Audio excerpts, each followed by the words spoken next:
তো আসসালামু আলাইকুম ফ্রেন্ড, কেমন আছো? আশা করি সবাই ভালো আছে। সুন্দর একটা তোমাদের সামনে ভিডিও নিয়ে আবার অবস্থা হলাম ব্লগ নিয়ে। কেননা এই ব্লগটার মধ্যে যেসব ভিডিও ক্রিয়েটার আছো, যারা ফেসবুকে কাজ করছো, যারা ফেসবুকে ভাবছো যে কিছু ইনকাম করতে চাই, ফেসবুকের কিছু টাকা মানে উপার্জন করতে চাও, তো ভাই ফেসবুক এমন একটা প্ল্যাটফর্ম যে এমন মানুষ আছে যারা চাকরি করে ভাই তাও ফেসবুকে ইনকাম করছে। চাকরি তাদের হাজারো ইনকাম, তো প্রায় মানে 20,000, 30,000, 40,000, 50,000, যে যেরকম মানে একটা জবে যেরকম চাকরির মধ্যে যেরকমভাবে ইনকাম হয় সেরকম ইনকাম। তার জন্য তারা ফেসবুকে, ইউটিউবে ক্রিয়েটার যারা আছে মানে কাজ করছে। তো ভাই যারা জানে না এখনও ফেসবুকে ইউটিউবে কীরকম ইনকাম, যারা জানে না তারাই একমাত্র ফেসবুক ইউটিউব ভুলতে পারছে না।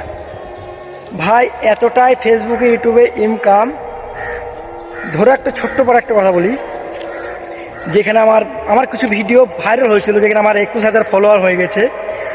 তাই আমার কিছুক্ষণে একটা মানে ভিডিও আমি প্রবলেমের কারণে আমি যে ভিডিওগুলো ডিলিট করেছি, তার জন্য আমার আবার প্রায় 5টা মতন ফলোয়ার কমে আমার 20,955টা মতন ফলোয়ার আছে এখন বর্তমানে।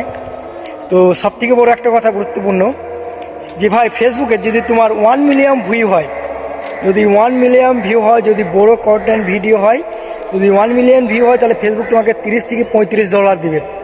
তাহলে ভাই $30 থেকে $35 যদি ফেসবুক দেয়, তাহলে তুমি সেটা আমাদের ইন্ডিয়ার টাকা $85 হচ্ছে। তাহলে তুমি এবার যোগ করে কত টাকা হচ্ছে। আর তোমার যদি রিলস ভিডিও হয় তাহলে মিনিমাম তোমাকে ওরকমই মোটামুটি প্রায় $20 থেকে $30 দিতে দেবেই। তাহলে ভাই তুমি ভাবনা চিন্তা করে, এরকম বড় বড় ক্রিয়েটার আছে যাদের মিলিয়ন ভিউ যাচ্ছে, তারা একটা ভিডিওতে মিনিমাম যাদের মিলিয়ন ভিউ গেছে, তাদের একটা ভিডিওতে মোটামুটি প্রায় 4 থেকে 5,000 টাকা ইনকাম করে, 4 থেকে 5,000। তাহলে ভাই বুঝতে পারছেন একটা ফেসবুক ক্রিয়েটারদের কত ইনকাম।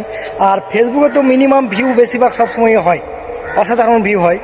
তো ভাই যারা ফেসবুকে কাজ করতে চাইছো, ইউটিউবে কাজ করছো, তো ভাই পাশের মানুষ কি বললো না বললো সেসব নিয়ে কোনো মাইন্ডে পড়ে না, তাহলে জীবনে কিছু করতে পারবে না। তোমাকে এর জন্য এনে কথাই বলবে, এর জন্য এনে এরকম তোমাকে অপবাদও দেবে, এর জন্য এনে তোমাকে পাগলও বলবে, খারাপও বলবে। সেটা মাইন্ডটা যদি ভরো তুমি, তাহলে তুমি জীবনে কিছু করতে পারবে না।